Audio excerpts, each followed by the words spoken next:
Oh, Let me just finish still the got the music. music in the background. Turn the music off. Oh dear. It's all gone to pot today. There you go. Merry Christmas, everyone! Merry Christmas. It's not quite Welcome Christmas, to the Christmas Snowflake Show! And I hope you all like my hat. It's very flashy. It's flashy, yeah. And it's supposed to be flashy. Stick it out like a sore thumb, everyone. Welcome to the final episode of the year. And we will explain a little bit later why that is the final episode later on. But I am your co-host, Regan Lee, alongside me, Zombie Lee. Zombie Lee Corn, Yeah. who is unfortunately not feeling Not 100% very well. today, guys. So, as you guys know, a few weeks ago, I wasn't feeling 100%. It seems somehow I have magically Through the transmitted internet. what I had through the internet, somehow reached its way to Mr. Lee Corn. I think it was And that now he has. that dodgy digestive biscuit you gave me last week in the after show. Yeah. Yeah, no, it's nothing to do with the digestive biscuits, guys. We all know that. We all know digestive biscuits are good for you. But Lee's got a bit of a cold, so at times he may just mute and may have to get a bit of a cough and whatnot. Yeah. But he's got everything he's got next to him to help him get through today's show. Not feeling so great today, are you, Lee? No, felt better. No, could have done with I could have done with not doing the show tonight, to be honest. But the show must go on, as this saying goes. The show must go on for the last time this year, guys. Who have we got in the chat? Let's see. Put that abomination away. Hell no context. I will not put that abomination away. How dare you say such a terrible thing? I just want to say. I just want to the point where you start sweating so much because it's so hot. Couldn't do with that hat on. Well, so let's see how long it lasts. Conservator says, "I'm just here for the music." That's good, Conservator. We've just turned the music off, so now you're no longer here for the music. Good evening, Susanna. If I said that to Witty, hope you're having a good holiday. Hope you are too. Hello, Pineapple Boy. Good to see you. Duke Vengeance. I am not a snowflake. I'm a freezing blizzard. I'm sorry to hear that, Duke. I hope hopefully our show helps warm you up a little bit. Sorry to hear that. Evening, Ben. Hope you're well. Ginger's giraffe. Bah, humbug, says Ginger. Did Lee play that himself? Yes, he actually did. He actually did play that. He played it all by himself. Yeah, absolutely. Yeah. What? How dare you be unwell? Guards arrested. Yeah. God. Yeah. Chat will power you through today's show. Yeah. That's for sure. Hello, We Scott Dog. I just see you there. Thank you for the. Oh, yes, it is a smashing hat. It is a very, very very nice distraction tactic. That's what it's supposed to do. It actually got different settings on it, so it actually stopped and I turned it off. Has it got flashes really fast. It flashes really fast. Flashes really slow. Stop. Cash Dummy says nice hat. We Scott Dog says smashing hat as well. Hi, Cash Dummy. Good to see you. See you, guys. Thanks everybody for tagging along. So, just before I let Lee speak a little bit, so he can actually say something today. I don't want to speak. Obviously, we're not going to be covering any of the news today. Obviously, we want to have a bit more of a fun show for you guys. Yeah. So, not only have we got some positive and some funny stories to share with you guys, but also we've got some Q&As we're going to be doing later on from you guys on the Discord server. You guys have been putting some questions, some nice questions, some weird questions, and one or two odd political questions. But hey ho, we are going to answer them to the best of our abilities on the spot, aren't we, Lee? Yeah. It's so quiet. We're not even going to be talking about politics, Lee. That's how quiet it is this week. Oh yeah, there's nothing happening in the world of politics this week. No strikes. Nothing happening at all, guys. Nothing happening. Yeah, nothing happening. Hello, Casper. Glad you could make it to the show. So, are we going to do the news, or are we just going to go straight into it? How are we doing it? We haven't got any news this week. We're just going straight into the into the happy stuff. Okay, we're going to go straight into the happy stuff. Yeah. All right, let me start it properly then. All right, guys. So the main story we're starting with is this lovely chap here. And the headline is Grandad spends 30K and 5 months covering home in incredible Christmas lights. What a fantastic amount of Christmas lights he's got. It absolutely beautiful on the outside. Might blind you a bit if you're living next door or opposite. It might be so bright you might not be able to sleep because of the daylight coming through. Jason Hobban and his family have avoided sky-high energy deals, but charity donations are down. A West London grandad who started covering his house in Christmas lights 5 years ago has gone all out with Christmas lights again this year, despite soaring energy bills and the rising cost of festive lights.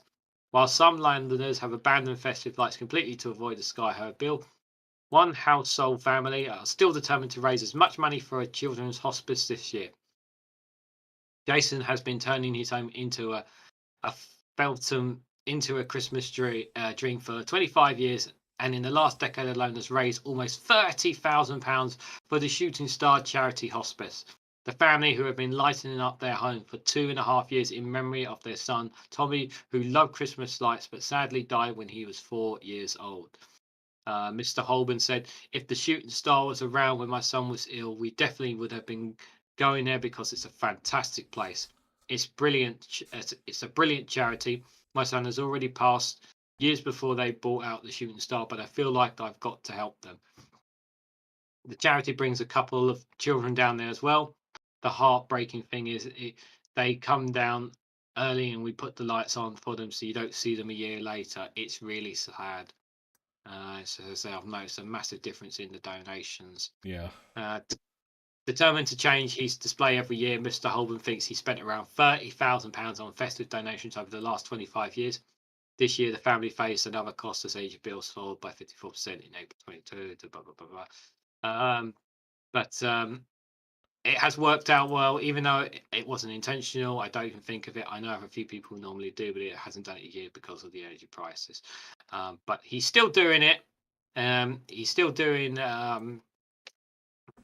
raising money for the Shooting Star Children's Hospice, which is fantastic.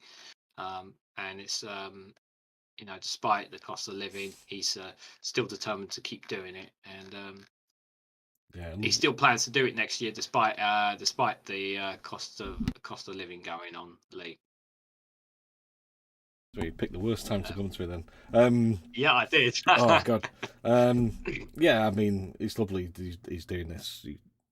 I always wonder with these things, what's the CO2 emissions on having all those lights on, but I mean, he's raising money for charity. So in the chat, Pineapple says Hounslow, that'll distract the planes landing at Heathrow. And we Scott's dog said it's very helpful for planes attempting to land in these blizzard conditions. Apart from he might land on his house. That's the only thing. Yeah, like conservatives, so they'll spend even more on electricity. Yeah, the donations will be down. Yeah, so yeah, well, you can raise some money for a charity then. Yeah, spending for the charity. It's obviously a great thing. So from that point of view, obviously there, I mean, even around my area, Lee, I don't see many people up with Christmas lights as opposed to previous last year. There's definitely much less people with Christmas lights this year around. There's still quite a few around our way. There's a street actually. I haven't been this year, but the whole street or most of the street puts lights up, and they collect charity at one end of the street. So they collect for charity at one end of the street. So it's a big thing. Everybody goes and they sell drinks and stuff like that. So all for charity. But yeah, very cool stuff. Mm-hmm. Yeah. Do you want to do the memorabilia one? Yeah, let's talk about this memorabilia one. I'm interested to see chat's reaction to this one. Yeah, this was one that popped up in my Facebook today. I'm just interested to see what other people think. Are you going to read it, John? So I can read it if you want. Are you all right reading it? Yeah. Memorabilia collector to activate air raid siren at midnight on New Year's Eve. So when the clock strikes midnight on New Year's Eve, the Tameside skyline will be alight with colourful fireworks and loud bangs to usher in 2023. However, residents may hear something a little bit more different this year, as a World War I and World War II memorabilia collector will be activating his air raid siren to celebrate the new year. Ray Fricker, who lives in Dresden, has spent many years collecting war memorabilia. Arguably, his most notable collector's item is the air raid siren, which he bought and renovated to bring it back to life. And there's some pictures of the air raid siren, and a labour of love. Ray has assembled a huge collection of items from both the battlefield and the home front. Ray had been given permission from the police to use a siren and contacted reporters to make residents aware of the situation. I mean, what better way to usher in the new year than with the sound of a potential incoming air attack? I don't know what you guys think. It's interesting on the in the Facebook comments. It's like, don't be a hater. I personally look forward to welcoming a new year with a lovely portion of powdered egg with my ration book in my Anderson shelter, listening to the beauty of the siren's call. Thanks, Ray. Who do you think you are kidding, Mr. Fricker? Oh my word. He's trying to justify that's exactly what people want to hear. Yeah, the sound of. And all the explosions and the fireworks. I'm sure there's like, Ukraine refugees who, really will be really happy to hear that. I'm sorry, that comment, that shouldn't be allowed. It's noise offensive. Yeah. I mean, this was these sirens were used all the way through to the 90s, the early 90s. For one, I remember them, potential nuclear attack. And when they used to test them near to me, I used to crap myself. So the last thing you want to hear on New Year, I mean, New Year's Eve is supposed to be like a celebration, not like reminding people of the war. The guy trying to justify it as being, it's historic and, you need to protect these sort of things. That's fine. I agree with you. But not on New Year's Eve. They were just completely wrong time. When is the right time to play it, though? I would say if you've got like a World War II sort of reenactment or World War II, like a fair or something that people of memorabilia collectors, maybe in a field out in the middle of nowhere, then when people aren't going to hear it, when no one can hear it. Yeah, but he's going to do it in Dresden, which is like a reasonably built up area in South Manchester, East Manchester, and it's yeah, as the people saying like PTSD triggers, the people they're saying that someone was saying that there's there are people who've got like dementia, and all these things trigger them, and they get traumatized by it because they think they're back in the Second World War when they hear these sort of things. So it's just a ridiculous idea. Just interested to see what people in the chat. I agree. I think something like like an event, to celebrate them and to or something, where people are and they hear it or whatever, something like that. Yeah, well, appropriate or something. Yeah, where it's like a bit more appropriate. But it's just the problem is he's got permission to do it, so he's going to end up doing it, and then I think later we're gonna have to find a clip and play it for the people because people will want to hear it. Yeah, well, I mean, it's interesting. There's so many negative complaints about it that I can see there being complaints to the council. The council probably put a stop to it. If he wants to do it, like someone said, you can play with these toys any time of the year. Why does he have to do it on New Year's Eve? But Context just said we had a test just a few weeks ago. Well, they still test it in Germany, do they? In the UK, they've dismantled them all. We don't have any sirens. There's none. Yeah. So I mean, if there was an actual attack, great idea from Pineapple there. Pineapple says we should have donated the siren to Ukraine. Yeah, that's a great idea. That's a great idea. Yeah. He should run it. To try to turn them on. Ginger says run it. Ginger Giraffe says he should run it Christmas Eve because there'll be a UFO in the sky. You're telling us something we don't know, Gingers. You know something about UFOs that we don't know that you're not telling us. An unidentified flying object with reindeer at the front. Yes. So the context of what was the test? I mean, did they announce it was going to be a test? I mean, when I was a kid, they didn't announce them. You just suddenly hear it go, and you're like, oh my god. Scott Dog says, go on, sorry. Scott Dog says, Merry Christmas, Snowflakes. Let hope be full of cheer, Lee full of tender lips, and Regan full of beer. Yeah, And I've and, dosed and myself now up with Lenset. Lee's going to choke up and he's not going to be able to talk for the rest of the I show. know. We've got a thing at the end. This is just laughing, and I only got to turn the mute sound off because I'll just literally probably choke. Passed out one time, didn't I? When we were doing a thing, I corpsed that much that I couldn't breathe. So I had to be a bit careful when I'm struggling with a cough. Yeah. Susan DeVitt says she had a hospital room with a woman that had dementia. When they let off fireworks, she was back to the days of World War II. Yeah, exactly. That's horrible. Yeah, it's just Reese Scott's dog horrible. says, I remember sirens going off about 711 in the early 1980s. Not a test, it was a technical error. I can't recall whether I sold myself or not. Yeah. Wow. I was contact. Oh, That so is after the flooding scary. last year, they reinstated the program. Ah, right, for flooding. Yeah, okay. I Ben Shaw see. says, my nan That's often tells a horrible. story of a bomb going off really close to the house. She's scared of balloons. Yeah, Oh, a lot of wow. people in the responses were saying about the nans couldn't even like little toys that made the similar sort of sound. They wouldn't let the kids play with them and things like that. Just brought back too many memories, too much trauma. Lefty Boat says, sorry I'm late, long story. Don't mind, Lefty, you're here Don't now. worry, Lefty Boater. Yeah. You just missed about a Droylsden air raid siren on New Year's Eve. It should be good. Not, but anyway. Yeah, hopefully you'll hear an air raids at some point soon. Yeah. Royson Malone. Oh, I don't know if I'm pronouncing that right. Hi all. Hi, Royson. Hi, Royson. Hope you're well. So Larry the cat, good to see you as well. Yeah, good hi, to Larry. see you guys. Hope you're both well. Hope you have a great Christmas, guys. Okay. Let's jump straight into the next topic. Right, so this one is a supermarket chain opens slower chat checkouts to combat loneliness among the elderly. So, in a fast-paced and digitalized world, many older adults find it hard to keep up, and as a result, they're often left out or just prefer to stay on the sidelines and be mere spectators. Loneliness is a big issue for seniors around the world, and most of them live on their own or in retirement villages. Oh, excuse me. One of the things they look forward to is grocery shopping, which they can't do during busy periods of fear being holed up in the line for checkout counters. Most old people seek a less stressful and more enjoyable shopping experience as much as possible. They want to shop in comfort and take advantage of social interactions with other shoppers and store employees. In a way, activities like this give them a prolonged sense of independence, which is why Jumbo, a big Netherlands-based supermarket chain with over 700 stores, introduced the concept of I can't say that word. Kelkaster. Sorry. If conservator who is from the Netherlands in the chat will say it properly while laughing at me.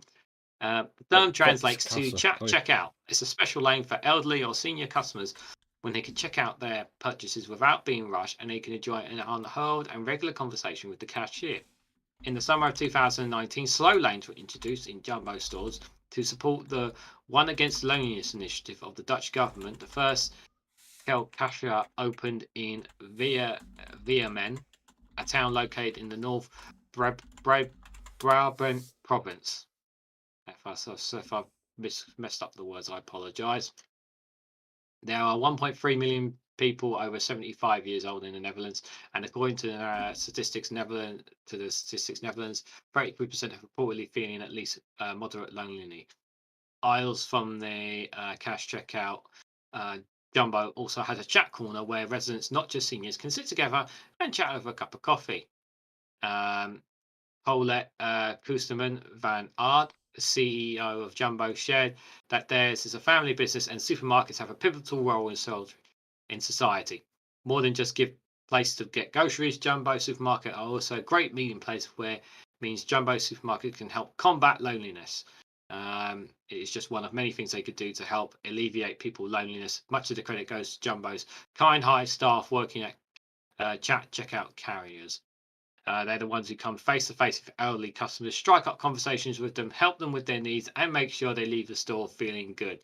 It may be a surprise addition to the supermarket, but the slow lane isn't an entirely new concept. In 2019, original supermarket chain Maya Tanzania in Takizawa, I think it is. Yeah, thank you. In That place. Japan, also introduced a relaxed checkout lane for their aging population. A local private practice physician named Toshikashi Kono came up with the idea and suggested it to their head of operations. The slow lane is open every Thursday afternoon for 1 or 2 hours, and more than 10 volunteers work as shopping assistants to customers who help with their groceries or shopping tasks. As of 2021, 29.5% of Japan's population was 65 or older. There are approximately 12.06 million who are 80 years or older. Public response was overwhelmingly positive that Jumbo plans to put 200 more of these slow lanes in their stores and all over the country. In selecting the Jumbo stores, locations with a significant issue of loneliness was carefully evaluated. I love this story. Yeah, it's This is really nice.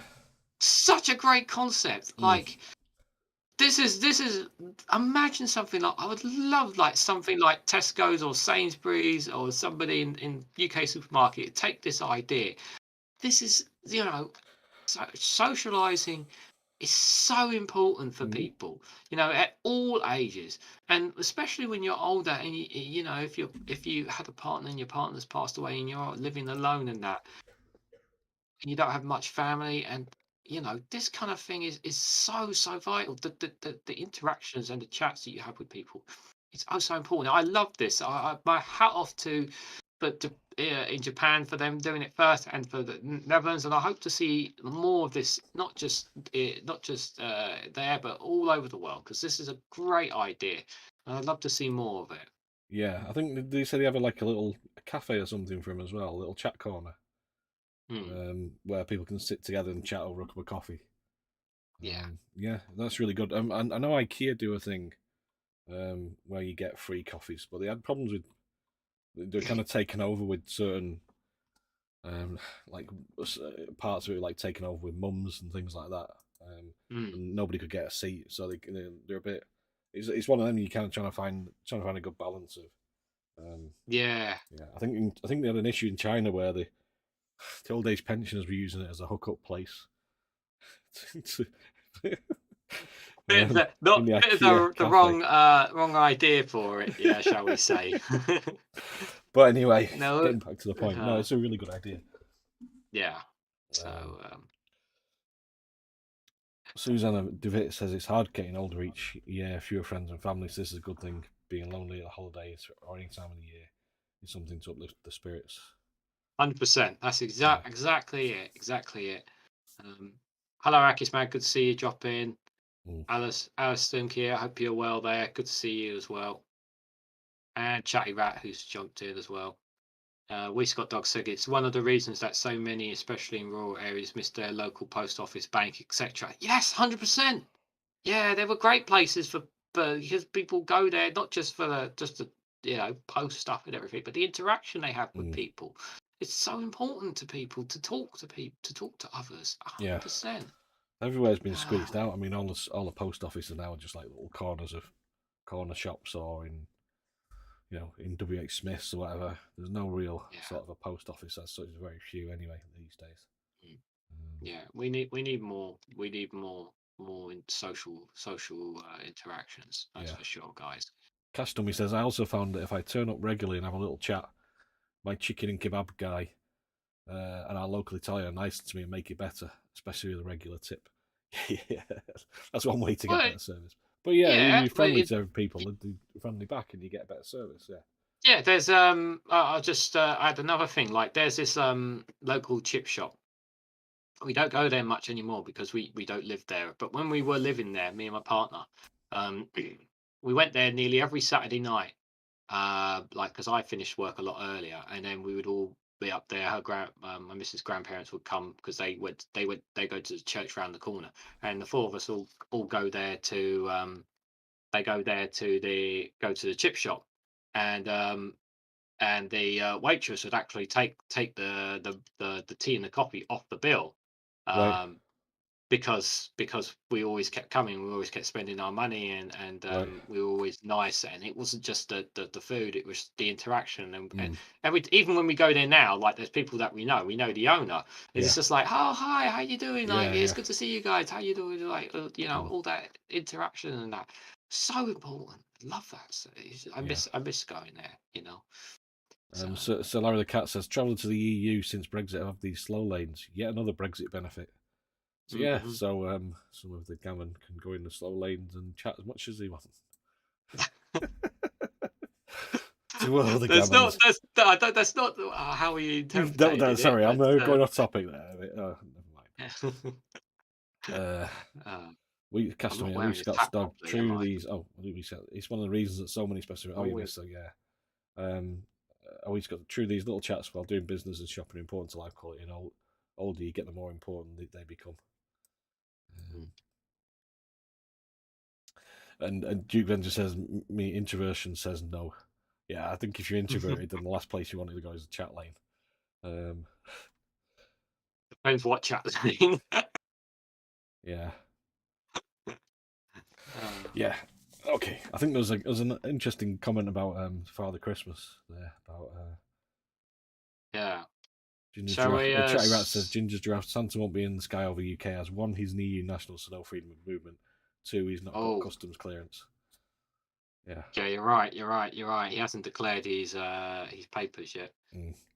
You'll need customs dockets for each present. There's quite a lot of presents there to do customs dockets for. You need a lot of L's. Take on more L's to do the customs work. Okay, shall we move on to the next one then? Yeah, which one was we going next? It was the shirts. Oh no, sorry, Angry Santa was the next one. Or was it Angry Santa? Yeah.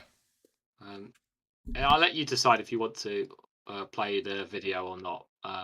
It is over 3 minutes long, but we can play the video if you want. Yeah. Let's play let's go straight to the video. So I'll just briefly say. So it's about Angry Santa argues with traffic warden who finds Sleigh while giving out presents. But obviously it's sad that he got fired, but it's also what he does is really cool as well as a story. Let's have a look at this then. There is volume, don't worry. Yeah, sound, there's not much of it. My name is Michael Worrell. I live in Cotteridge in Worcestershire. I don't know why it does that. I've been doing this for 20 years. I am now 75 years of age, getting ready to pack it all in, as my health is not very good.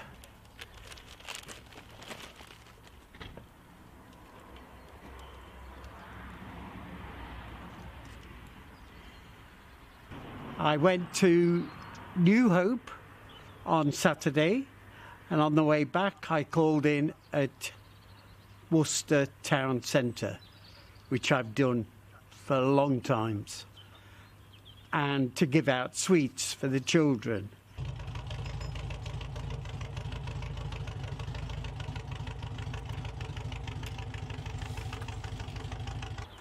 I do this because I was in a home and I never got presents when I was in a home, a children's home.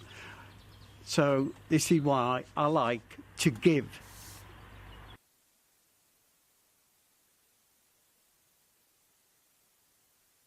As I was parked in Worcester Town Centre, a traffic warden came over to me and asked me, how did I get here? And I said, drove here. And he said, well, I'm going to have to give you a ticket. And I said, why? There's no need to. Turn a blind eye, you know. And he insisted, and the general public were having a go at him. One gentleman gave me £10 to pay towards the ticket, and it's just escalated from there.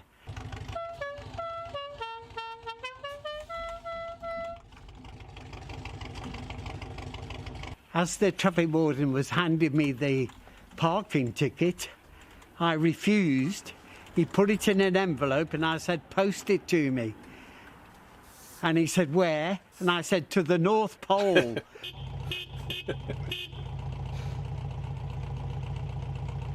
Maybe I'll think again next year. We have applied for a permanent permit to do it every year, but you know what the councils are like.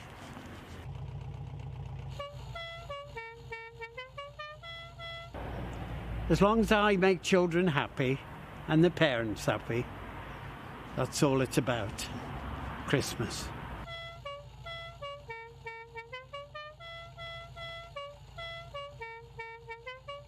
Merry Christmas to everybody.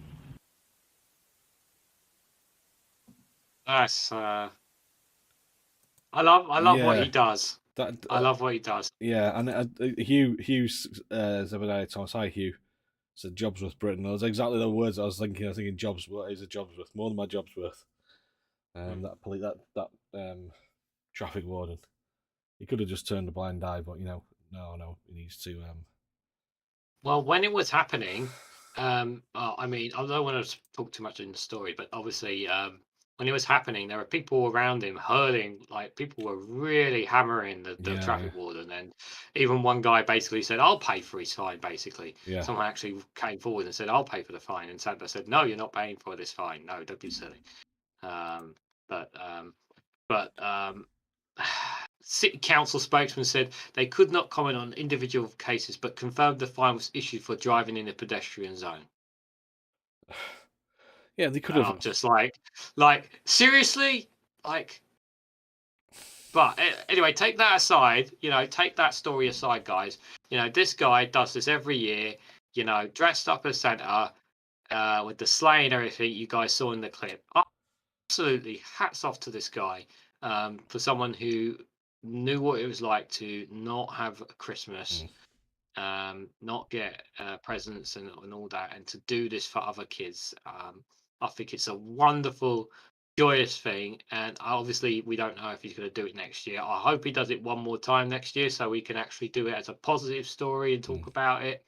But hats off to this man, and the fact that he's been doing it for over 20 years. Absolutely lovely chap. Conservator says, but will the real Santa get the fine? What, will the real Santa get the fine? Now you mean to say that he wasn't the real Santa? What's going on? Conservator, how dare you? What are you trying to say? What are you trying to say, Conservator? I hope you're not implying that wasn't the real Santa we were talking about there. Pineapple Boy's Oh, had to dear. go. He's going to. He's got a flight to take. So have a good Christmas, Pineapple Boy. Have a good Christmas, Pineapple. Have a lovely Christmas. Love to the family as well. A banana and everybody. Kendra's here. Hi, Kendra. Kendra, I hope you're well. Yeah. Duke Vengeance says, Rob, stop quivering and fetch me the clamps. The intro about talking about the packages is like about Father Christmas with it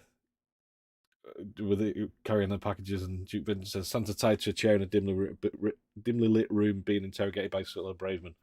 What country are you from? What are these suspicious packages? Who are they for? Oh dear. Oh dear. God, you people are terrible.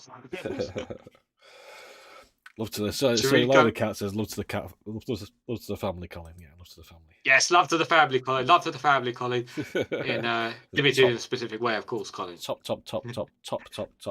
story there. Right, another top story. Don't get me wrong. Yes. I won't get you wrong. Right. Sorry, I'm using Nick and the Cat. Oh, you guys are gonna love this story. This is a 100% true story, guys, for the World Cup lovers out there, and for all the Scottish fans who will absolutely love this too. Firm left with 18,000 England World Cup winner T-shirts after gamble backfires.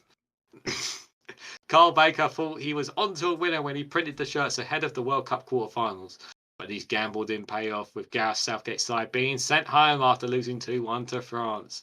And there it is, guys. The England World Cup winning shirt. It's finally home. Oh dear, they look terrible as well. They're so like cheesy. Oh, they are an absolutely terrible shirt. But he had 18,000 of these guys. 18,000. He was so convinced the three lions were going to return home from Qatar as winners that he had his tops printed ahead of the quarterfinals. Just a bit on what he said. We had a lot of blank football shirts, so we bought a couple of years ago, and we had not done a great deal. So I decided to take a gamble on the crest and the wave England were riding and get some shirts printed in anticipation of success. well over and above the shirts. And as an England fan, I'm absolutely gutted we went out the way he did.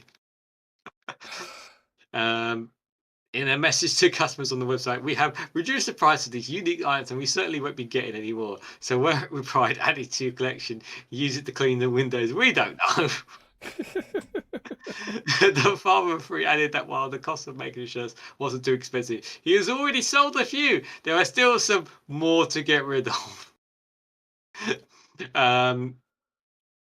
The shirts were due to retail $29.99, but now they're being sold for $9.99. I still wouldn't buy one. Asked if he had a message for England fans, Mr. Baxter simply replied, "There's always the Euros." He can't really sell those shirts at the Euros, though, can he? Oh dear. Oh dear. Why would you do that? He's saying about theirs, as they're not England World Cup shirts. But they're celebrating the only actual winners of a cup in 2022, our fantastic England ladies women's team. Oh, right, yeah. Yeah, don't put that up there. Did you? I don't know if you've seen that. They did a video with Harry Kane and Johnny Wilkinson, where Johnny Wilkinson's Harry Kane takes a penalty. This was obviously like a year or so ago. And he takes a penalty and he blasts it into the roof of the net. Johnny goes, no, he did it all wrong. And he does his like sort of his run up and kick, hoofs it over the bar. He goes, he's like, are you sure that's the way to do it? He's like, yeah, I won a World Cup with that. And then Harry Kane just blasts it, but someone's like just like put in the bit where he actually does blast it over the bar as well. Oh, brilliant. He's Didn't think about that one when they made that video. But never mind. Oh dear God. Conservative said he didn't believe enough. You're right. That's exactly it. To believe you just got to believe. You just got to believe. That is exactly it. Hugh says, collector's item, I'll sell them in Wales. Homeless England shirt. Homeless England football coming home. What home? So like when the cat says, laugh, I nearly bought a round. There you go. In the US, they send those T-shirts to Africa as charity. Yeah, we could do. England's team was sure Doug could write a poem. They were right, of course. And also, they came home. Oh, dear. Must also believe in unicorns. Yes, Kendra. Believe in the unicorns. Yeah. Britain's Space Project, Harry Kane's penalty gone to the moon. Yeah. They're still looking for that penalty, by the way, guys. Yeah, it's in space somewhere. Wants to know. Right. I've lost my window. Oh no. Oh, there you go. Right, we have one more video before we go to the Q&As then. Yeah. So do this then. A bit sweary. Sorry, not safe for work, this one, but never mind. Not safe for children. Our favourite woman. It'll play. Come on, play. Hello, I'm Super Tanskin. Here are my top 10 Tory cunts of 2022. Not gonna lie to you, it's hard to narrow it down. In at number 10, we have a three-way tie between the 2019 intake cockheads. 30p Lee, baying chimpy gimp, Gullis, and the very thin-skinned and litigious Brendan Clark-Smith. See this dickhead. Fuck the Tories, fuck the Tories, fuck the Tories, fuck the Tories. Up 150 places to number 9, David Warburton, who failed to declare 150 grand loan for a Russian businessman, has been accused of multiple instances of sexual misconduct and committed terrible crimes against cocaine. Who puts it on a fucking baking tray? Fuck the Tories, fuck the Tories, fuck the Tories, fuck the Tories. In at number 8, it's a two-way tie between Chris Pincher, who's been accused of multiple instances of sexual misconduct, but yet was still promoted to chief whip by Boris Johnson, because that's how you get ahead in the Conservative Party. He shares this spot with Neil Parish, who was sacked for watching porn in the House of Commons twice, and when caught out he said he was looking for tractors, dubbing him the nickname of the tractor wanker. Here is a picture of his new girlfriend. Tractor wanker, tractor wanker, tractor wanker, tractor wanker. Dropping 5 places to number 7. Yeah, it's that mad candle, Jacob Rees-Mogg. The guy who was very pro-Brexit because apparently he made loads of bank out of it. The guy who's really anti-abortion until he makes loads of money out of abortion pills. The guy who I think we can all agree should get on his penny farthing and fuck off back to the 1800s. Fuck the Tories, fuck the Tories, the Tories, fuck the Tories. Dropping 6 places to number 6. It's the scandal-ridden liar. The man that's probably responsible for someone you love dying. The guy that will fuck anything. Yes, that's right, it's Boris Johnson. Who is still Oh, God. a fucking cunt. Boris Johnson still a fucking cunt. Dropping to number 5 because the rest of the lineup is so incredibly cunty. That's right, it's Dominic Raab, the guy who was sat on the sun lounger as Kabul fell and our allies were betrayed. The guy who doesn't believe in human rights. The guy who has been accused of bullying and chucking about tomatoes. The guy who definitely couldn't ever pull off Mankini. Fuck the Tories, fuck the Tories. Fuck the Tories, fuck the Tories. At number 4, we have little Rishi Sunak. The guy who profited from the last economic crash which the Tories made us pay for. The guy who's richer than the Queen. The guy who loves to take money from deprived areas and give it to the rich. What a cunt. Fuck the Tories, fuck the Tories. Fuck the Tories, fuck the Tories. At number 3, it's Liz Truss, aka Lib from HR. In power for just over a month, managed to completely fuck our economy. Solid work. Fuck the Tories, fuck the Tories. Fuck the Tories, fuck the Tories. At number 2, it's Ron Cock, the guy whose policy is responsible for an estimated 40,000 deaths. The guy who fucked his aid while we can see our loved ones. The guy who took 400 grand to appear in I'm a Celebrity, Get Me Out of It, in an attempt to rehabilitate himself. Never forgive, never forget. Fuck the Tories, fuck the Tories. Fuck the Tories, fuck the Tories. Finally, at number 1, it's the woman whose sexual kink is deporting the vulnerable. The woman that's introducing some of the most racist and authoritarian policy this country's ever seen. A woman that would make Enoch Powell blush. Suella fucking Braverman. Fuck the Tories, fuck the Tories. Fuck the Tories, fuck the Tories. Fuck the Tories, fuck the Tories. Fuck the Tories, fuck the Tories. Top 10 Tory cunts, the top 10 Tory cunts, the top 10 Tory cunts of 2022. Top 10 Tory cunts, the top 10 Tory cunts, the top 10 Tory cunts of 2022. What a cunt. That is awesome. Brilliant. Absolutely awesome. Guys, please go to her channel, subscribe. Please, if you haven't watched the video, go watch it again. Give it a like. After the stream, not now. After the stream, guys. After the stream. And put in the comments, I love this video. I love this woman. And you keep spamming that. Absolutely brilliant stuff from her.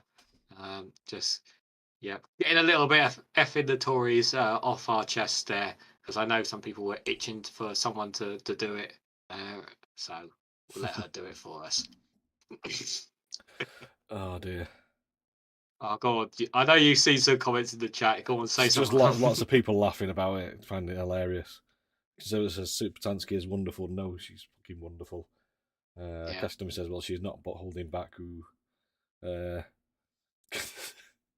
said died? Someone says, high energy music, gay boys, let's dance. Okay. So Larry the Cat says, this is brilliant. Imagine Smashy and Nicey doing this. Because says, Mankini, is he a friend of Max? No one can hold up to a Mankini more than Max. And you know that more than anyone, Conservator. But you feel free to encourage Max to watch the video and share it on Friday's live stream. I'm sure, everyone will eagerly anticipate it. Chat, you right, says Max has let himself go. Mankini's no longer becoming. Okay. I completely forgot about Liz Truss. What a blast from the past, says Kendra. Yeah, live from HR, as she put it. Yeah. Liz from HR. Liz who?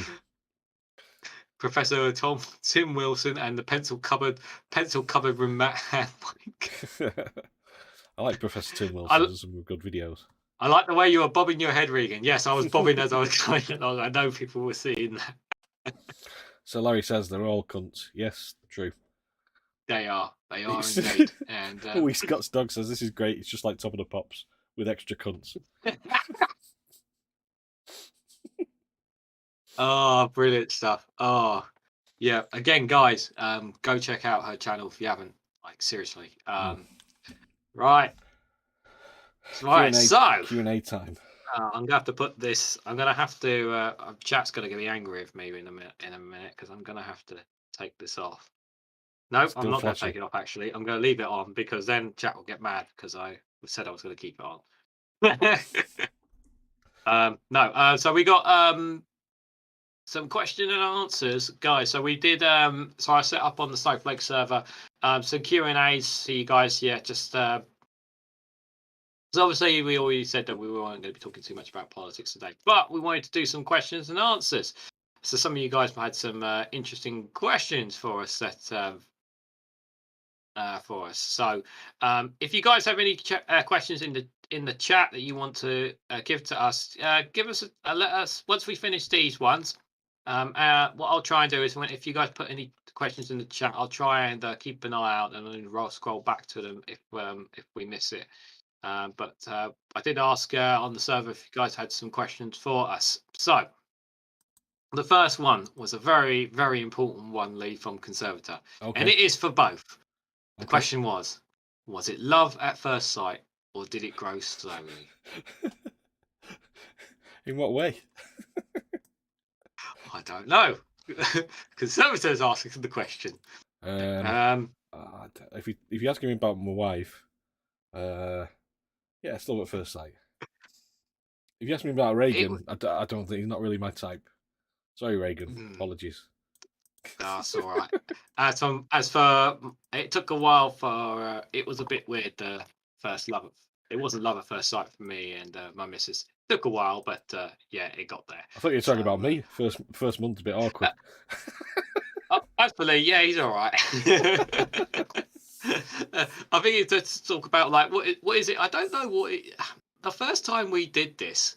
I remember we did it on Twitch, and Yeah. it was very, very weird, wasn't it? Yeah. It was a very weird thing, and after it was like, yeah, it's not too bad. And then we did one more, then we did a proper show, only to find it didn't record. Yeah. And then then we did the first proper show. We had a few hiccups here and there, but yeah, it was all right. I think one of the things when we were first starting it was generally my back of my mind was always like try not to always try to we always try to bounce off each other, try not to overinflate the conversation and try and just kind of like let me speak my part, let Lee speak his part, try to be as equal as we possibly can in the show. I think that's the best way we tried to do it as best we possibly can. Yeah, there is a bit of a, because we're doing it across,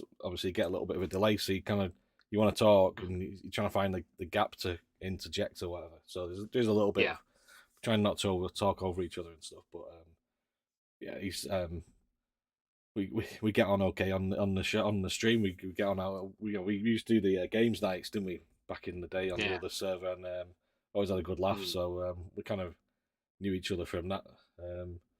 It was literally, you were like, I want to do this server. I'm like, well, are you going to get people to join it? I was like, why don't you do a live stream? Then we could, it kind of gives people an incentive to join the server afterwards for a chat and stuff like that. So they work hand in hand was the aim of it. Yeah. And that's how it kind of came about. Yeah, we the server that we originated from, some of you may know a person named Glasgow Kiss, who was extremely popular amongst many servers. We don't know what happened to him, but he was the owner of a server that me, Lee, and some others in the chat right now were part of, and we always had games nights together. And when he unfortunately disappeared,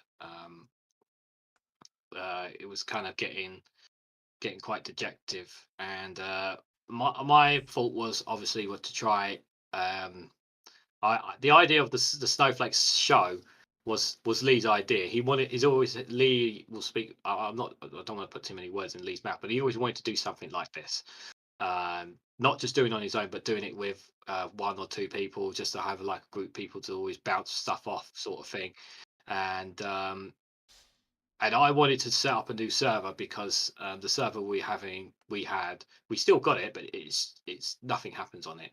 And we wanted to do something with a bit more interaction, and I wanted to put a positive spin as well as just covering the usual political news. As I said right from the start, yeah, guys, we always want to try and put some positive and some funny news in the limelight as well as the usual politics, because obviously it's important. It's important to share the good sides as well as the usual stuff that we do. And I always try to share that stuff on the Snowflake server as well. For those of you who are always on there, you see I'm putting in quotas in the quote room all the time, like positive quotas, thought for the day. Every day there's a new thought for the day, yeah, for you guys to look at if you go on the server, like just stuff that may pick you up pick you up for the day, you know.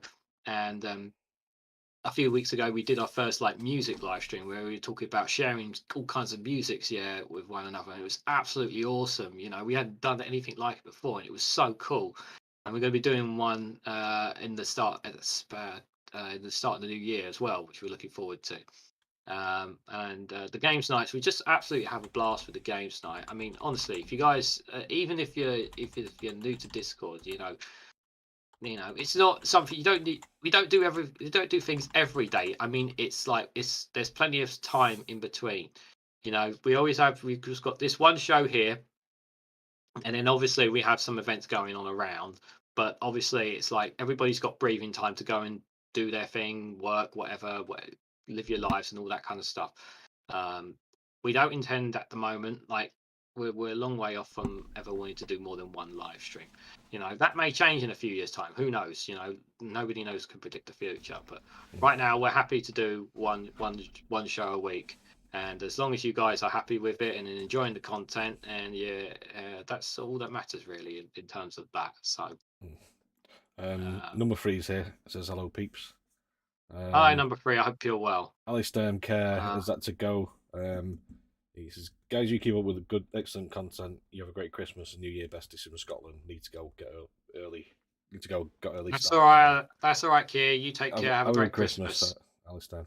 Yep. And next Scott question says, well, sorry, just We Scott Stog says, which one of you wears the trousers? In fact, are either of you wearing trousers just now? Do you ever wear trousers? No, neither of us are wearing trousers. That is an obsession actual about fact. trousers there. We Scott Stog. We do not. Concerned. Although you are Scottish, so maybe he's thinking like we might be wearing kilts or something, not trousers. I don't know. But anyway, we don't wear trousers. Let's go to the next one.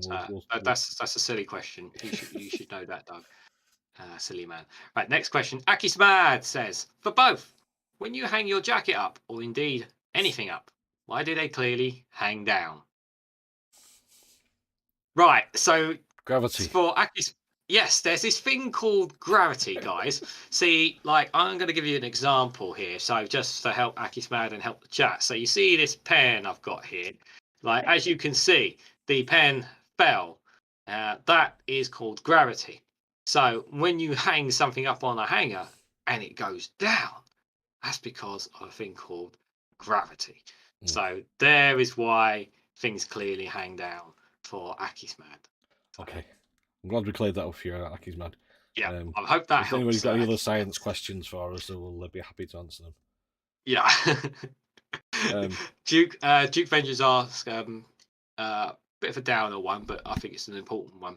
He says, for both, do you get this feeling wandering around the areas where you live at, that the people are just feeling really down and depressed? I'll go first. So I live about south. I live roughly around southeast London.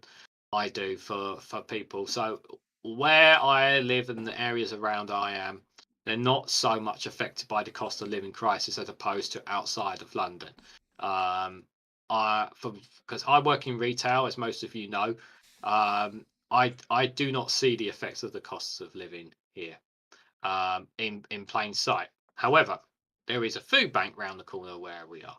There are lots of closed up shops. I do see more people. How can I put this? They're not as happy as they used to be. I think there's not always the positivity that there was. It's more of a feel. As someone who works in retail, when you work with customers all the time, you can feel when things aren't right. And there are some customers that are very good at hiding it, and there are some who are very just outright show it.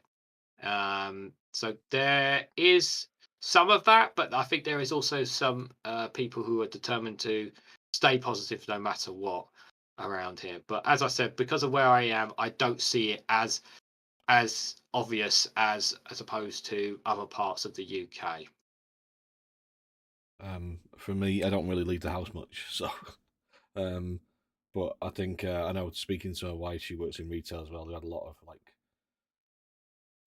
people stealing things more, those sort of things. Just So I mean, you can just tell that the NHS is in the right state. All the services are in a state. Just just feels like the country's falling apart at the moment. So yeah, should we move on to the next one? Yeah. Question from Cash Dummy. What will you guys cook/eat at Christmas, and how many hours of work will that mean approximately? For me, it's 0, because I'll be going out for a meal on Christmas Day if I can get over this lurgy. So we've booked and paid for a meal. So that just saves us all the aggro of cooking and all the rest of it, because it is a pain in the backside. But Christmas Eve we'll be having just buffet stuff and things like that, just a bit of a spread. But what about you? I'm working 6 days this week because that's what I have to do where I'm working the week before Christmas. I'm glad actually Cash Dummies put this question to me, because I've realised now, well, what am I going to do for food for Christmas Eve, because of what my situation, which I'm not going to explain live on the show. So I'm not sure about Christmas Eve, but Christmas Day, I will be spending Christmas Day and most of Christmas Day and Christmas Eve, the evening, and Christmas Day and most of Boxing Day with my family who live up near, not in Stevenage, but around near Stevenage. I haven't seen them for a couple of weeks now, and my mum has prepared a massive roast dinner. She enjoys cooking. She loves cooking. She loves doing it. She loves doing it for groups of people. She doesn't do it when it's just her and my dad at home. She loves doing it when she'll only do it when there's groups of people there, and she's thoroughly enjoying to cook for all of us. I try and eat as much as I possibly can with my line of work, because it's not just it's a lot of physical work obviously as well. So I always try to eat 3 meals a day. It's something that's for me. If I don't have something in the morning, I'm going to be a very grumpy bunny when I go into work. I always like to have 3 meals a day for me, just to always keep my energy up. Believe it or not, I don't drink tea and I don't drink coffee. I'm not a tea or coffee person, believe it or not, guys. But yeah, for dinner tomorrow Christmas Day, roast potato, stuffing, all the usual stuff for a lovely Christmas meal. I know some people probably listening will not have that luxury, but obviously I consider myself very fortunate, and that's how I always look at it. Well, it kind of just says I'm cheating, which is true, but the problem is, so my wife, she's French. She tend to eat a lot of salmon. They don't tend to do roasting like we have for Christmas Day. My dad, who's going with us, he likes a roast dinner, and he always likes lamb, but we couldn't actually get a place that did lamb. Some reason he likes lamb. I can't stand lamb, but I'm vegetarian anyway, so that just complicates things. All the different variations of dinner that people want. So we just thought, we've done it for a few years now. Let's just go out, and it's saves on all the aggro. You just pick what you want from the menu. They have set menus or whatever. You can just pick which one you want. But yeah, I mean, it's not cheap, but it's when you factor in how much it costs to cook and all the food you get and all the rest, it's probably not that much more expensive. But yeah. Anyway.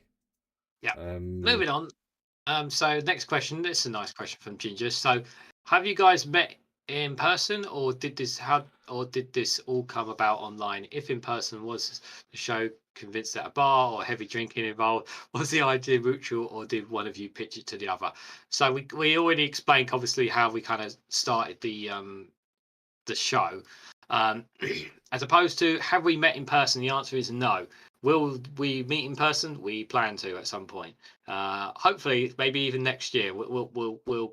We will figure something out. It would be great if we did like a show where we're sitting next to each other, talking and talking to you guys, and like conveying and all that. It would be fascinating to do something like that.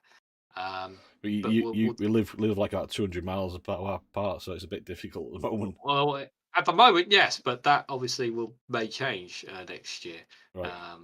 So obviously, with my current plans, I've said this on the live stream before that I do plan on moving where I am a bit closer to, a bit further north, as you're aware. But it did not. I'm not a heavy drinker anyway, Ginger. So yeah, that would be a bit funny, obviously, if it was. But yeah, The only person obviously. I've met in real life from YouTube or from like Discord and everything is Marcus Allshorts, because he lives not far from where my in-laws, my wife's brother lives. So when we were over there last year, we went to visit him, and I spent a couple of hours over there. But yeah, I think you've met a couple of people, haven't you? But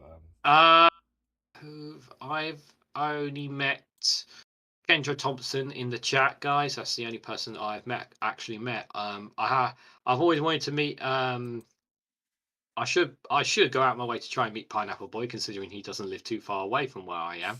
So that's my fault for not making the effort. Graham, I know whenever there's strikes or whatever, or protests going down, and Graham Hughes is there. Unfortunately, every time they come around, I'm stuck at work. I can't get the time off. So, hopefully in the future, I'll be able to meet Graham Hughes. I mean, I know I still want to meet the guy. Obviously, I want to plan to meet Leo at some point. I would have liked to meet Max as well. I know he came to London a while back as well, and I missed out that opportunity. I just couldn't make the time. I would have loved to have met the guy, because I think he's a really nice bloke, for what he does. So, yeah. So, Doug says, if you do a show side by side, remember to place a barrier between with different backgrounds. I'll take that photograph. I'll print it up on a big A3 sheet and put it behind me of the Stockport skyline with the viaduct there. Do that, yeah. And then Hello, Nico. Hello, there. Fearless Wolf. Good to see you guys. Even if it's a bit late, it's fine. We're just doing some Q&As from the server.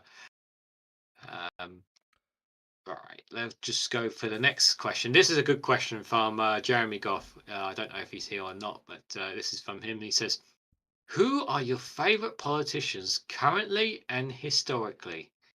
Lee, you first. I like Angela Rayner. She's from literally round the corner from where I live now.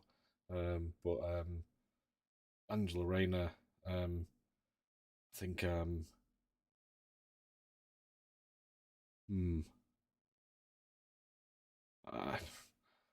Starmer doesn't do it for me. But one of those situations. There's quite a lot on the Labour front benches who are good. Historically, I don't know. That's a tough one for me as well, to be fair, the historical one. I grew up it was like all the Tories, the Thatcher era. So it was, and then we switched to Blair.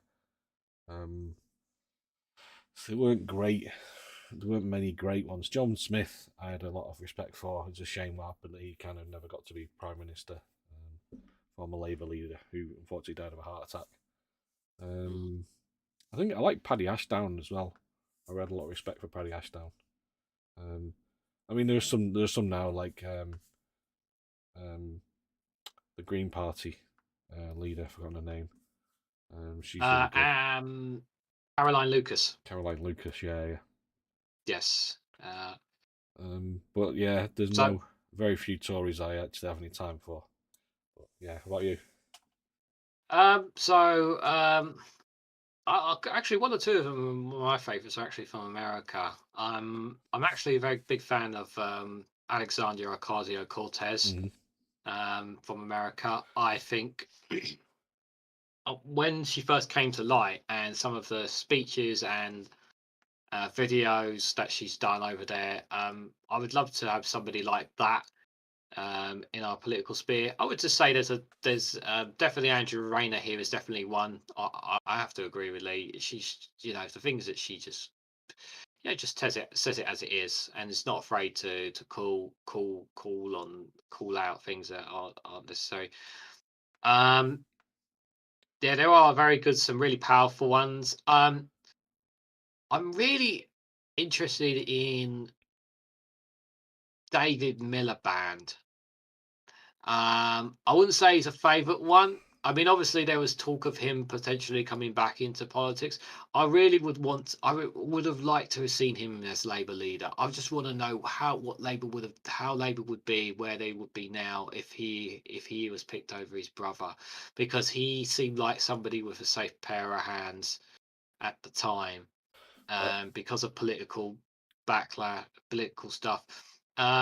I think he was Andy seen it. Burnham, I think he was the saying, "Oh, Andy Manchester Burnham, yeah." I think Andy the Burnham's another good one, especially with I mean, I know he's he's not 100% perfect, but I think he's pretty decent guy. Especially with what he's planning to do with the bus fares there, top stuff to him. Even Sadiq Khan, I mean, I know a lot of people have given Sadiq Khan some stick, but I think people say, because I always hear a lot of negativity about him. But he got voted back in as London Mayor despite a severe amount of criticism on him, and that tells you a lot that people do like what he's doing. I don't think it's just a case that he was kept in just because of the Conservatives. I generally think he's doing a decent job as London Mayor, and this just in the circumstances that it's in. I don't, I think he's doing incredibly well under what's going on all around the capital. Last politician I would think historically, I don't really have a historical politician, a favourable one. There is one other American politician, Bernie Sanders. I was going to say Bernie. Definitely Bernie. There was this great clip, if you ever guys ever find it, of him making an audience of Fox News stand up and applaud him. Yep. Tells you everything about how he can get people to support him. With his words. I think it's the one I'm thinking of. It was like a town hall, and he basically persuaded them that single payer healthcare was a good idea. In just in persuaded like say a room full of Fox News viewers. And turned them round. So yeah, he's very persuasive. Just to go back to Dave Miliband. Sorry, the issue with Dave Miliband, I think, was that he was like he was continuity Blair, Tony Blair. I think was one of the issues, and I think at the time the party was going through a bit of a he was trying to figure out what he wanted to be, and he sort of the war pushed the war thing hadn't happened. I think it would be a completely different story. He completely, Oh yeah, really, Tony Blair completely screwed up his legacy. He could have been like, Yeah. if he'd kept well out of that war, out of the second Gulf War, he would have been.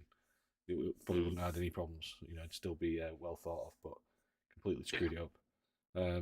Ginger Giraffe says, "I've met Bernie a few times." Oh, fantastic! Oh, right, wow, he's your part of the world, nice. isn't it? So I say your part of the world. Is that part of North America? Yeah. Where can I get a pair of Bernie's mittens? Oh, I've seen that clip. I've seen that. I know exactly what Sir Larry the Cat is talking about there. Yeah. I have both Bernie's books, says Casper. Oh, lovely. I should get one of his books, to be fair. I really, yeah. He's Fearless Wolf says, I think it's about Dave Miliband. He was the Wish version of Tony Blair. Yeah. Susan Vick says Bernie was able to cross party lines. Had he been the candidate, it's possible Trump would have never been elected. But had he won it, it would have been a struggle to get his policies through Congress. It's always a problem with America. Like, it's got to be, you got to get everyone on board, and just there's always somebody somewhere just going to be like, nope, it's impossible to fix America. Because Hughes, nobody will get around the table and proper agree for the benefit no, of the it's people so and only for partisan. themselves. So partisan over there now. Yeah. Yeah. Hughes says that now Bevan had a stammer. He thought Tories vermin and the right bunch of cunts. So, oh dear. Yeah, Nye Bevan, Clement Attlee. I like to say Clement Attlee is had zero charisma. Yvette Cooper's good. Yeah, there's some good some politicians that you kind of like. At the time, you're thinking, God, these guys are horrible. But then when you actually see them later on, they're like, oh, this. You forget about the bad stuff. John Major's a prime one. You know, when he came out against Brexit and everything. But he was still. But he kept saying stuff that made sense. But he was like, when you're in charge, it didn't really make much sense. You know, some of the things he did. Yeah. We forget as well about Tony Blair, like the whole war thing. Remember, this guy sold his soul to Rupert Murdoch. Yeah. I forgot about that. Yeah. You know. When Rupert Murdoch and News International actually had some clout. But anyway, have we got more questions? Just a few more, and if you guys have any in the chat, you can drop them in as well. So this one, it's an interesting. We don't know too much about this, but I'll put the question here. From Cash Dummy, it says, your opinion on the recent energy-creating breakthrough in fusion reaction. Will we see the day where mini suns solve our energy problem? So there was there's an article. Well, I don't know if there's a particular. I don't know the particular story, but there was one about. There was one article. I posted it in the new. This is basically some kind of new breakthrough. Science. It's a way of doing it without, because the way they try to do it is these big donut shaped nuclear reactors where they spin the whatever it is really fast around, and you have to use magnets, but it has to get really hotter than the surface of the sun, and it takes a huge amount of energy to actually release the energy. But so far they haven't been able to release as much energy as they actually put in to get that far. This new method. Nico, sorry, Andrew Yang. Andrew Yang, the guy that came. He's the guy who basically came up the universal basic income concept. Oh, right, okay. That's another one. Sorry. Go on, carry on. Yeah, so it's tokamak. That is it. Nobody else. So the tokamak is the one with a donut-shaped reactor. So this was basically fire high-powered lasers at one particular piece of material. I can't remember the full details of it, and they produce more energy than they actually put in. So potentially, potentially that could be a way of doing fusion. It's a lot easier. Self-sustaining is what they're saying. Yeah. So the issue really is that how long it's going to take to be able to retrieve that to make it stable and to retrieve that the extra energy output and use it for to spin turbines or whatever, however they want to use it to generate electricity.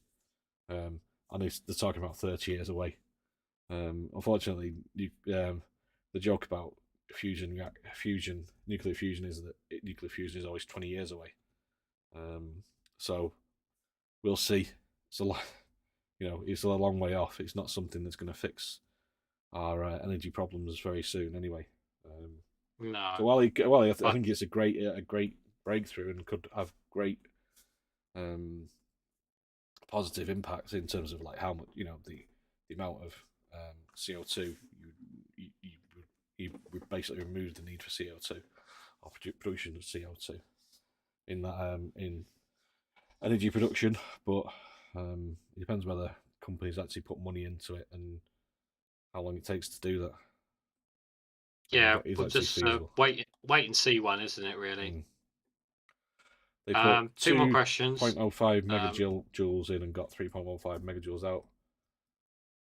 But they needed 400 megajoules to generate the original 2.05. Okay. I don't know how that works then. Okay, go on, sorry. Oh, you're right, number 3. Sorry. Yes, Andrew Yang didn't invent it, but he took the idea and he was the one who exploded the idea. I can't remember the person who originally came up with it, but he was the first kind of popular guy to kind of blow it up. I could be wrong, but you probably would know better than me. But yeah, he wasn't the one who invented it. Yeah, that's fault for another day. Got two more questions, and then if you guys have any in the chat, feel free to drop them in if you guys have any questions, because we're going a bit over time just for you guys today. So two more. So this one was from Kendra. This question is for both of you. If you won £1 million on the lottery tomorrow, what is the first thing you would buy? Lee, you go A first. house in France. There you go. That's it? Just a house? Yeah. Okay. And then I'll worry about the rest. Uh, £1 million doesn't go very Um, far these days, does it? So in the grand, It's and true. houses are like 250 grand. But yeah, go on. What were you going to say? I would also buy a house, but I wouldn't buy one for £1 million. Obviously, I would pay like a simple 2, maybe 3-bedroom house. I wouldn't somewhere closer to my family, and then I would use the rest of the money for me and my missus to go to holidays places that I've always wanted to go to. I would leave a little bit money on the side for a future son or slash daughter as well. I wouldn't That's spend £1 what I million would do. on a house, by the way. I was just that'd be the first thing I bought. Nothing along the way, says Kendra. Yeah, well, the house would be the priority. Nico says next to Marcus. I wouldn't want to live near Marcus. Not because nothing against Marcus, just where he lives is out in the middle of nowhere. What's Lee Corn trying to say about Marcus? No, he lives in the middle of nowhere. He's like, yeah. He's literally. It's like living on the Ginger's Island. It's just you and all cows. shorts There's cows on an island. Yeah. He's just got cows and yeah. It's a shame it's not more than £1 million, because I'd be able to do a little bit more with it. But I personally don't like with what's going on right now. In the UK, I'm at the point of conceding buying my own home.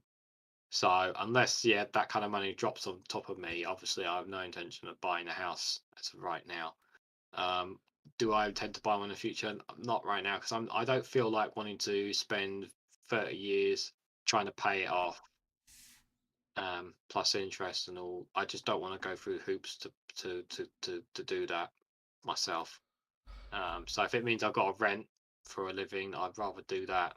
At least then I've got something in the background to support me, rather than being tied and locked up to a bank here for 30 years trying to pay off something that I might be paying off in my 60s, 70s. Who knows? Nobody ever wants to be in that situation, and that's what I fear being in if I go to think about buying a home as of right now, guys. Yeah. And I am 30. I am 34 years old. I'm going to be 35 next month in January. So I'm only getting older. So Aren't we all? Aren't we all? Yeah. Larry the Cat says, I'd have a field day in the pound shop. You could buy the whole pound shop, everything in the pound shop. You just lie there. The shop is misleading. The shop is misleading because not everything in there is a pound. It used to be everything was a pound. Then they changed it, and then I remember being in there one time and it was different. And then a customer berated the manager, saying, "How dare you change the prices? Everything is supposed to be a pound." Larry says, I could top up the gas meter. Yeah. Yeah. I mean, yeah. Have you got one more question? I have one last question. And it is from Ben. Last one from Ben. And it's for both of us. What's the best ever present you have received? Do you want to go first? Not really, because I'm trying to think of one. I'm gonna cheat. I'm gonna cheat. So because my it wasn't a Christmas present. It was. Okay. I'm cheating. I'm being sneaky, but my daughter was born on New Year's Day 10 years ago. This New Year, so yeah, best present, best Christmas ish present. That's it. Cheated, but there you go. Yeah, no, you can't beat that. What's the oh god. Damn, this is a tough one for me. Because I don't have a child, so I can't use that scapegoat. I think present. I guess I guess I'm gonna be a bit cheeky, I guess. No, that's not a present I received. It's a present I Xbox. bought for myself, so that doesn't work. I will need to come back on that answer because I really don't have one that really sticks out for me. Close second for me is a Call of Duty, the original one, when that first came out. I basically spent the whole of Christmas playing it. Yeah, that was a pretty decent game. I will say though, one of my best moments in life was me and my missus. We went to Greece for a week. It was the first time me and her had been. Oh, the second time that just the two of us had been away on holiday together, and it was one of the best holidays I've ever had in my life. And I hope to have one of those kind of holidays again in the future with her. So, for anyone who's curious, I've been with my partner for over 15 years. And people have constantly asked me, when am I getting married? We are engaged. And obviously, if anybody knows anything about weddings, they are expensive. You don't have to. So, You don't have to do it really. We never intended to get married. It was only after Brexit, yeah. and we had a Brexit wedding. We did it on the cheap. I'll tell you one thing that's really good. I still have an EU, British, and European Union passport, and it does not. And I got it on the year that we voted to leave the European Union. So I've still got one for another 4 years before I have to get one of those damn blue passports. So I will probably have one of the oldest UK and European Union passports. So there you go, guys. There's something as well. So I'll be an EU citizen until 2026. Yeah. Kendra says, a daughter in Call of Duty, you're happy for life, yes. Just going back, so there was a question that actually did come up, which was from number 3, and he says, is free energy a good idea? For me, yes, but it has to be free to everybody. Everybody has to access to it. Because you know that corporations, big companies will try and muscle in on that. I would say nothing is free in life. But if you think of how the best way to look at it, right? Think of how we pay for the National Healthcare Service. It doesn't come straight. We all pay for it, but we don't even notice it. We don't even sometimes even realize that we actually take money out, that it comes out of our pay through the national. Is it national contribution? Isn't it? It comes out. No, it comes out of your tax. It was comes supposed out to your be, tax, but it doesn't. Yeah, but basically the way it works is that everybody who basically pays. Sorry, Kendra's not. Good night, Kendra. We'll be wrapping up soon anyway. So, good night, Kendra. That kind of concept. I don't think I do agree to the part that nothing is free and that everything has to be paid somewhere. But I think if it's paid in a way that is like the way the NHS is being how it's paid, if everybody through the state in such a way that it's not coming straight out of people's pockets directly, well, I was saying directly, but in such a way that it's not harming people, then it's all right, because the way we pay the NHS should be, in my opinion, should be the same way we fund very important public services anywhere in society. I don't think it should come. So I think healthcare should not be something that should come out of people's pockets. I think that's a basic human right that everybody should be getting. Free energy, I think, can it be something free? Yeah, I think if it's done in such a way that it doesn't harm ordinary people, yeah, I would say I don't see why not. Does it mean that the rich have to pay a bit more? Yeah, I don't see. It's not going to harm them. You know, I don't understand this idea of why billionaires need to be even more rich than they need to be. Like, for me, my mindset is it's like, okay, you're a billionaire. Well, guess what? When you die, that money's not going with you. You know, like what you can do. Like, why do you need more money? Like, why? What is the for me? What is the point? You know, Mm. I don't see the point when you're a billionaire, you need more money. I don't understand the logic behind it. Like, if I've got I mean, obviously it's easy for me to say it because I don't have the money, but to me, I would not want to have 50, 60, 70 million pounds sitting in multiple different accounts. Like, it just seems nonce for me. Like, I would use money to obviously enjoy life, and I would spread it to amongst friends and family, and then obviously whatever I'd have left eventually, I would have enough to make to for a living, and then the rest I would give away because I don't need it. It's not helping anyone, and it's better off going into the hands of people who can make a difference in the world. Why should it sit in my bank account doing absolutely nothing? Yeah, That's how I look at it. they don't look at it that way though, do they? It's about how No, what they can they do not. get, But what can they get. I say that now, I'm all but right, Jack. who knows? You know. Yeah. Right, Yeah. it's already 22:28, so we're an hour and a half in. Should we call it a night?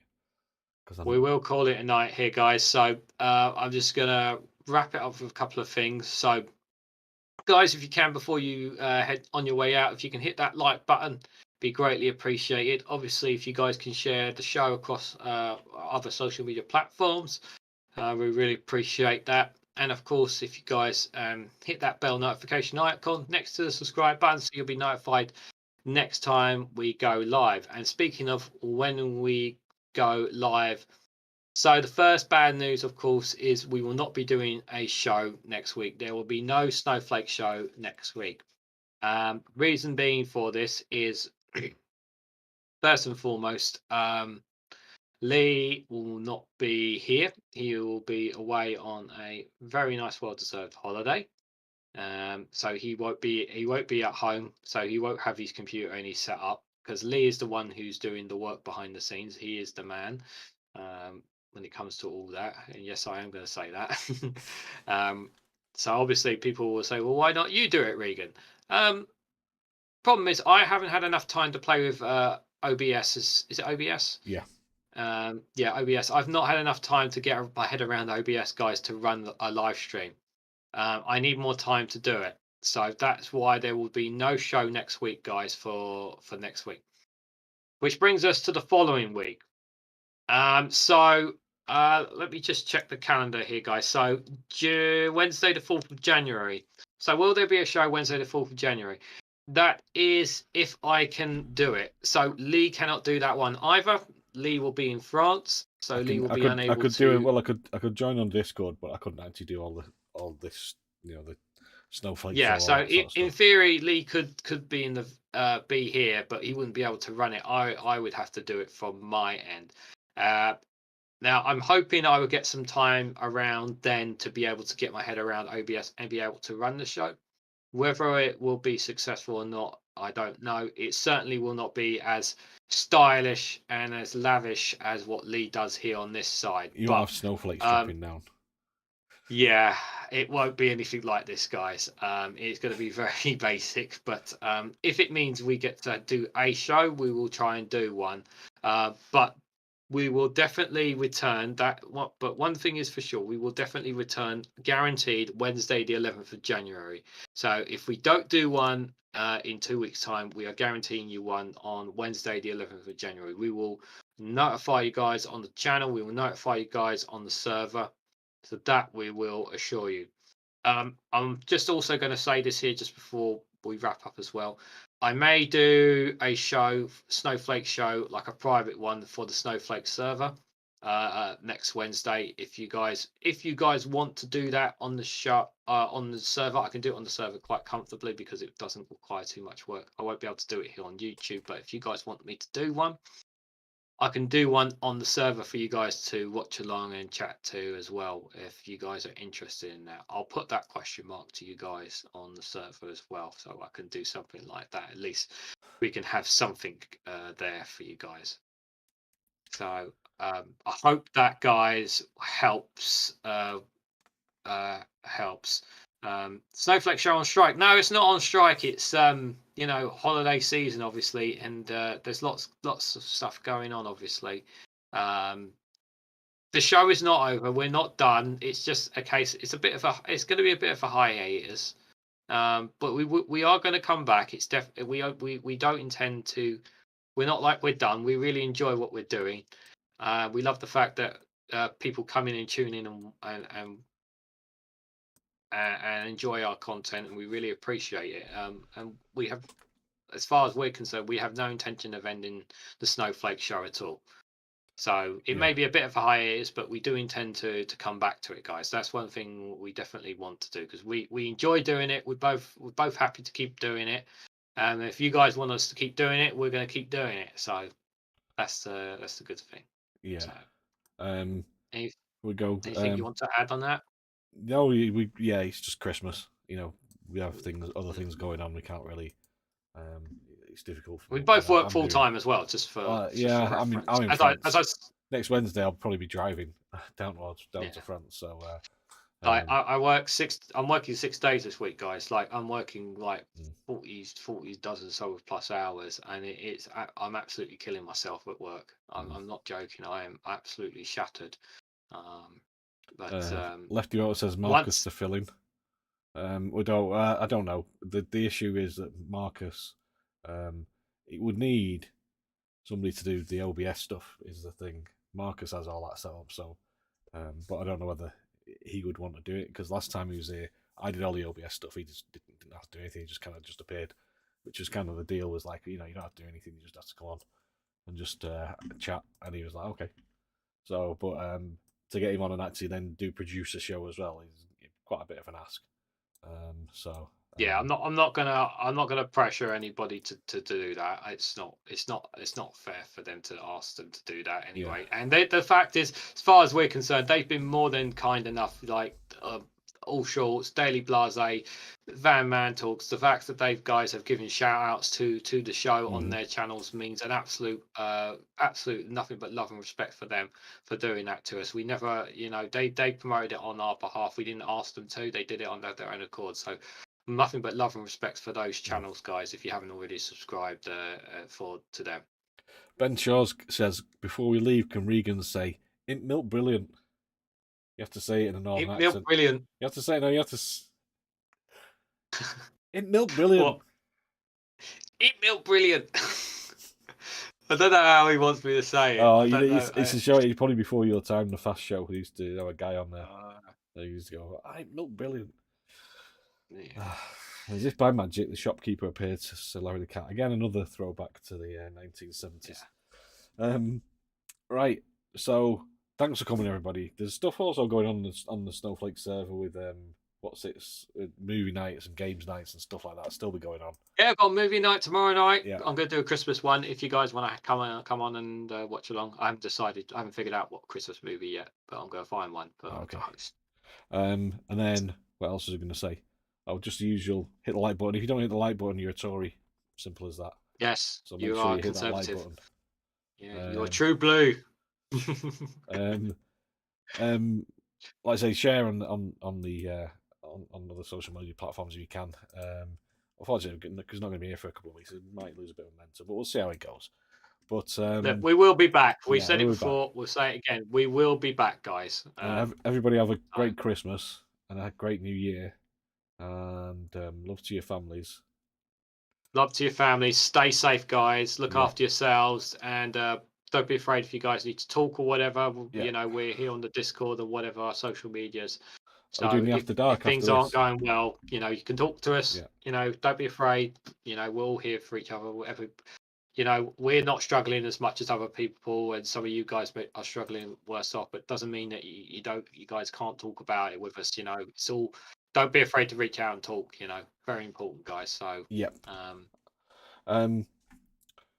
So on that note, to the family, yeah. On that note, I'm going to leave you something to keep you, just to give everybody a bit of a laugh at the end of the show. Yes. So this is, and I'm going to put a link to the. We're doing the after dark show. After. I will jump on for a little I bit. might be I on won't for a be little on for bit. too long, but I Yeah. will be on there, guys. But I'll put a link in after this if you're not already on the Discord server. But I'll leave you with this. Situé par rapport au public, parce que la salle était Ça, grande. je vous ai situé tout de Mais, suite. mais c'est vrai qu'il a été hyper cool. Mais vous vous êtes déjà fait examiner, c'est quand même curieux hein, de rire comme ça vient. Non, c'est tout examiné. Incroyable. Non, c'est pas curieux, le rire. Le rire, c'est de l'air qui passe au niveau du larynx. Et c'est vrai que je dois avoir un larynx plus ou moins.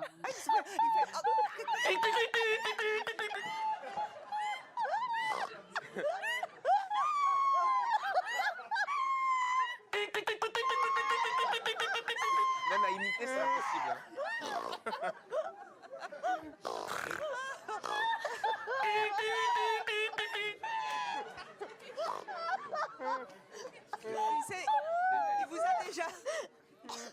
Il vous a déjà.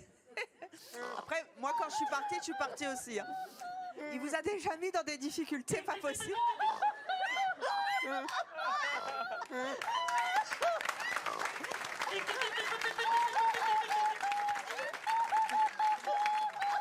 Non, du pib, ça fait du bien quand même de rigoler. Tellement bien. Donc, je repose ma question. On ne tient plus la poule. Il vous a...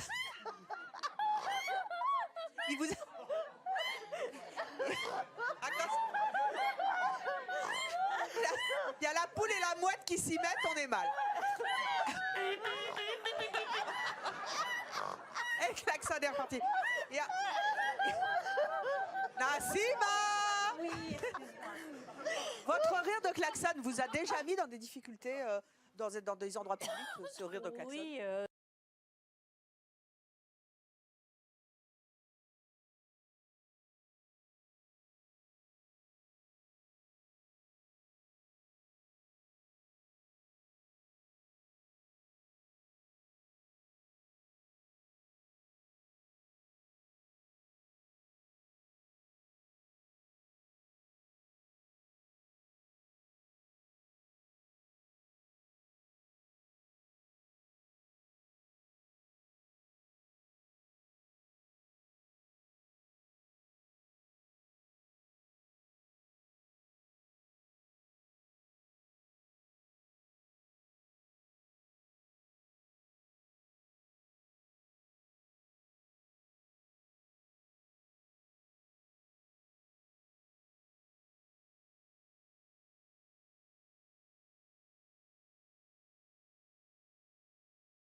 Lee, are you there?